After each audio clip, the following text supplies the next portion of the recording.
I'm a Londoner, not quite born and bred, but both my parents are from London, born and bred. They moved out, and then I moved back in. I went to university here, and I've lived here ever since, so over 20 years. And I'm lucky enough to say that I have one of the real luxuries of living in London, which is that I walk to work every single day. And I do think that's a real luxury, and I think it is also something that increasingly, as we move into the 21st century, we might see a bit of a return to. Because one of my predictions is that as we move through the century, so much that we took for granted in the late 20th century, we will no longer be able to take for granted. So whether that might be commuting to work using this rust bucket of a car that has defined the late 20th century, to a focus on three-dimensional pipes that transmit stuff, they will just disappear, whether it be to carry water, our waste, or our information. We simply won't need them. And this sense of the decentralization and the destruction of things that we've taken for granted over the 20th century is something that I really want to touch on. We're at the base of a mountain of disruption, but it's also a mountain of opportunity. We came up with a phrase at the Future Laboratory, the turbulent teens, to describe this decade that we now find ourselves in. This idea of turbulence, a period of change, a period of transformation. And I think we've already started to touch on that already. I mean, who's not going to walk away from this conference knowing that the next intelligent thing they'll say will be, well, of course, we all know about environment change and climate change, but when you consider mind change, well, so that sense of understanding change and the shift, the challenge, but also the opportunity is kind of where I'm thinking. Anarchonomy, a word we didn't come up with. Copenhagen Institute for Business Studies looked at this idea of how increasingly, of course, we're all revolving around alternate economies. Our sense of capitalism is changing. Of course, unfortunately, one of the legacies of the 20th century that we live in this deeply sort of binary world where everything is either black or white. It's either on or off. It's either, left or right, that we don't seem to be able to do anything in between. And of course, capitalism is struggling to redefine itself in the 21st century and create models, engines of economic behavior that are fit for purpose, not for the 20th century, but for the 21st. And so that sense of an anarchonomic model is something that we've been looking at, this idea that as we see change geopolitically, as we see it in terms of social networks and all sorts of change, we see an anarchy beginning to happen in business as well. Anarchonomic business models beginning to come to the surface. All of us, of course, now have changed the role of business because we no longer just transact, we no longer just buy. We've all become traders. We're all part of a trader generation. We all have something to sell as well to buy. So the whole basis of consumption and the process of consumer activity has also changed. In certain corners of economic activity, this is Jonathan Hall, the author of Creative Distraction as a blog, such as consumer product design or niche mobile applications, anarchonomy will be the rule for the next decade. So that sense of shift. Well, as my title kind of suggests, I work in the area of trends, so we think about change in terms of drivers. And what are the drivers behind all this? Why is it that we're beginning to change? Well, we do, as we've all understood from listening to Paul, live in an open culture where we talk about kind of crowdsourcing, and we talk about open networks, and we talk about blogging, and we talk about peer-to-peer culture, and we talk about social networks and the impact of all this activity that we perform, both on and offline, I'm grateful to say. It isn't all about screen activity. And the sense of the interaction that we have with brands, with consumption, with the manufacturing process is, of course, what interests me. The best way to create ideas is to share the best ones we have. Taking this abundant approach rather than a scarcity approach helps all of us. That's from the author Daniel Burrus. Now, of course, that runs counter to traditional economic sense or practice or traditional capitalist activity, which is if you've got a good idea, you hold on to it because it has value. You don't share it. And the great move, of course, of free online activity, the internet, was that it was free. It was there to be shared for all, Linux, etc. It was all about sharing. It was all about this joint activity. Very interesting organization, this. I don't know, anyone here heard of Technology Will Save Us? as an organization. I don't quite know what to call them, whether they're an outfit, an organization, a studio, a collaborative. Because whilst clearly, like the rest of us, they're trying to earn a buck and keep their heads above water, making money doesn't necessarily seem to be at the heart of what they do, and yet I think they're going to be hugely successful and very profitable in everything they do. They can't be with us today. I actually wanted to bring them to meet you because Bethany's actually about to have her first child, so they're kind of a bit preoccupied. Technology will save us describe themselves as a digital haberdashery. Isn't that brilliant? That you could take two words like that and fuse them together to create this new concept for selling technology, that they are a digital haberdashery. You take a word so old-fashioned and 20th century like digital, and you merge it with a word so new and fresh and 21st century like haberdashery. This idea of doing things, of getting involved, of bits and bobs, and pulling it all together and making something new, of understanding what all this digital stuff is actually about. That it's not just an obsession with an iPhone or a BlackBerry, but it's the stuff that surrounds us and that is radically transforming our lives, however old you be.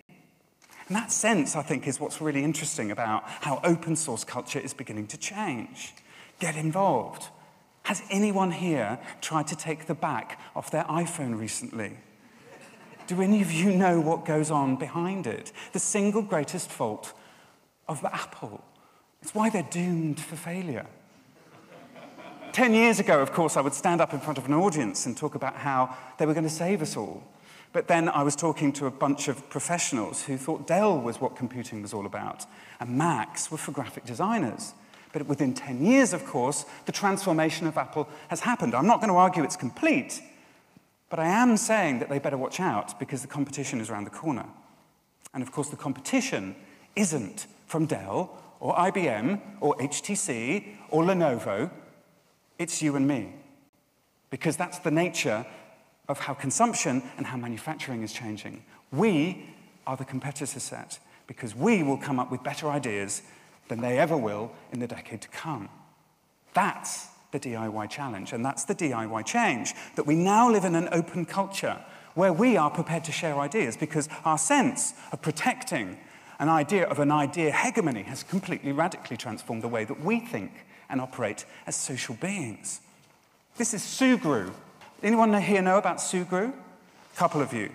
Invented by an RCA graduate about 8 years ago, Jane Nidag-Queentig. It took me about, well, actually, if you look at the spelling of it, it's impossible to pronounce. She's Irish. But if you just kind of remember the phonetics, it's okay. She's invented this silicon gel. It's like a plasticine, a putty, that hardens. It dries off in the atmosphere.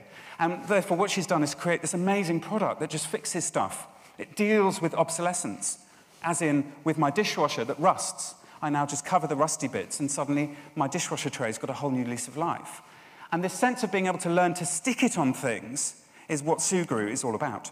Hack things better. It's this idea that actually we can be involved in hacktivism. We can improve products. We can make hacker products. We hack into the system. We hack into the design. We make it better. We change the product. We don't really feel that it's this nice confined box that has to stay as it is. Open brands. When you open up development to the marketplace, they end up doing the product development. Open farm technology. I mean, it's just transforming the way that small communities think about what they do, wherever they may be, as we redefine what it means to be part of this planet. Reverse innovation is kind of what I'm talking about, that successful innovations in emerging markets will inform how we innovate in the Western world. So it's time for change. So we are, obviously, as we know, part of the dying world. And in fact, most of the profound innovations, according to Chris Trimble from the Tuck School of Business, most of the profound innovations of the next few decades will be adopted by emerging economies first and only later by the developed world. So the shift that we begin to see in terms of powerhouses of change and of transformation, I think, is really important, which is why we now talk about Shanzainomics. Anyone know this word? Shanzai? It's a dialect word in China for bandit, mountain bandit. And it refers to what we see going on, of course, in China, which is that we copy. But we don't just copy because it's an economic advantage. We copy because it's also a sign of respect, but also because we want to learn and do something better. So most of us know what this is. This is the iPhone. Go to China and you can buy the HiPhone. It's not just a copy of an iPhone. They think they've made it better. They think they've made changes to the software and indeed to the hardware that make it a better product. What do you do if you're Apple? I mean, how do you compete? Why do you compete? What do you do? That's the challenge that traditional brands and manufacturers face in the 21st century. Sinovation.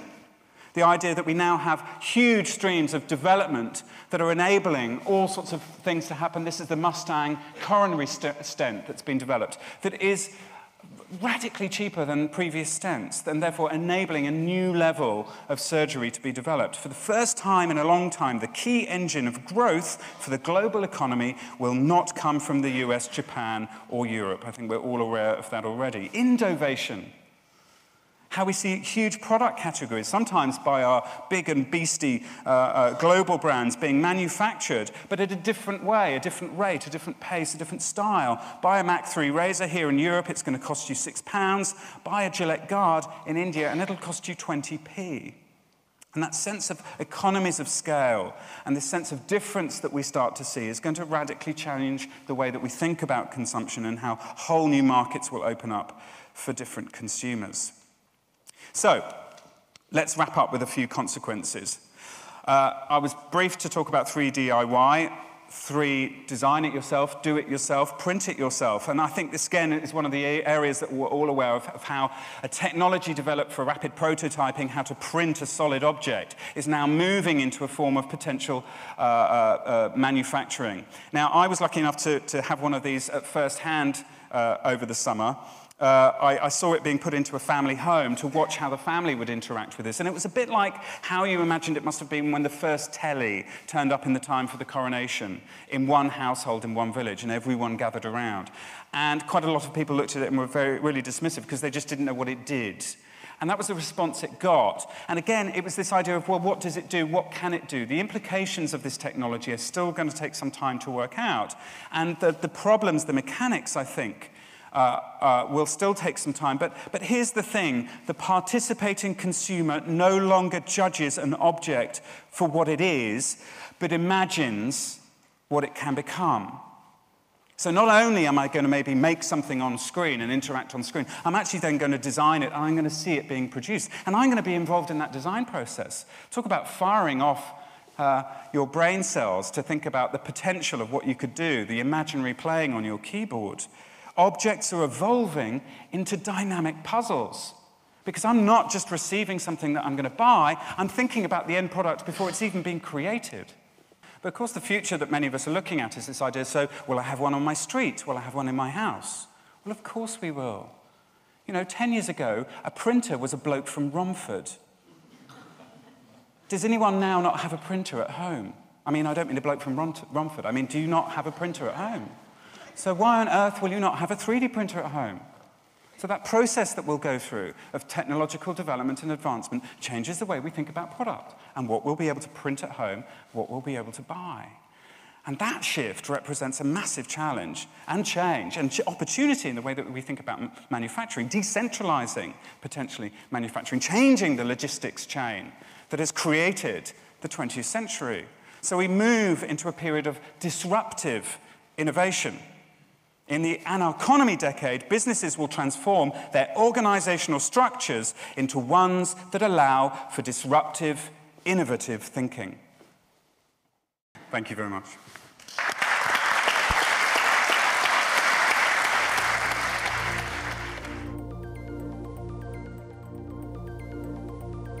For more big thinking about the future, go to iq2if.com.